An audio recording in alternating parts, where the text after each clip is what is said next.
পাটিসাপটা পিঠে তো অনেকেই খেয়েছেন, কিন্তু কখনো কি ছিদ্রুটি স্টাইলে পাটিসাপটা খেয়েছেন? চলেন আমি খুব সহজে কিভাবে বানাই সেটা আপনাদের সাথে শেয়ার করব। তো প্রথমে এখানে আমি 1 কাপ পরিমাণে সুজি নিয়েছি, আর সেটাকে ভালো করে একটু টেলে নিতেছি। টেলে নিলে ফিরনিটা অনেক ভালো হয়। তারপর সেটা এক সাইডে রেখে দিয়ে আমি সেই পাত্রেই এখানে ফিরনি রান্না করব। আর ফিরনি রান্না করার জন্য এখানে আমি 1.5 লিটার পরিমাণে দুধ নিয়েছি। ফিরনিতে যত দুধ দিবেন তত খেতে কিন্তু অনেক মজার হয়। তো দুধটা যখন বলক হয়ে আসছে তখন আমি সুজিগুলাকে ঢেলে দিয়েছি। ঢেলে দেওয়ার পর আস্তে আস্তে এইভাবে ঘন হয়ে আসছে। তো আমার সুজিটা প্রায় হওয়ার দিকে, যখন ঘন হয়ে যাবে তখন ঠান্ডা করার জন্য একটা সাইডে আমি রেখে দিয়েছি। আগে থেকে ভিজিয়ে রাখা আতপ চালগুলো আমি ভালো করে ধুয়ে নিতেছি।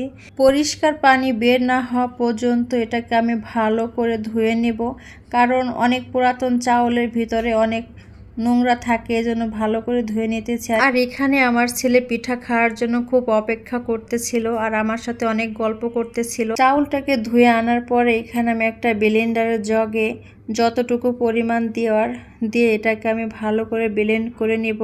আমার কাছে সবচেয়ে বেশি কষ্টকর কখন মনে হয় জানেন? যখন এই ব্লেন্ডার করা লাগে তখন সব কিছু মাখায় যায়, এটাকে আবার পরিষ্কার করা লাগে। তো যাই হোক, আমার ব্লেন্ডার করা এখানে হয়ে গেছে। তারপরে একটা বলে আমি এটাকে ঢেলে নিয়েছি।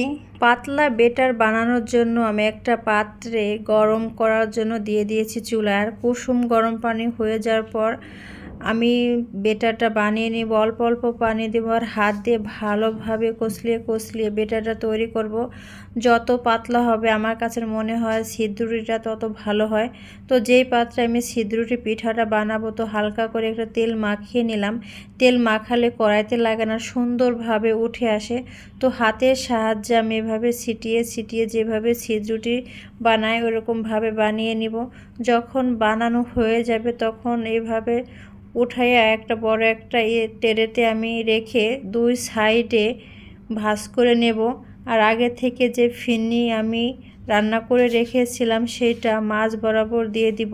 ফিরনিটা দেওয়ার পরে আমি মুড়িয়ে সম্পূর্ণ পিঠাটা তৈরি করে নেব। কিভাবে মোড়াচ্ছি সেটা তো দেখতেই পাচ্ছেন। এভাবে মোড়ালেই সুন্দর একটা পাটিসাপটা পিঠা হয়ে যাবে।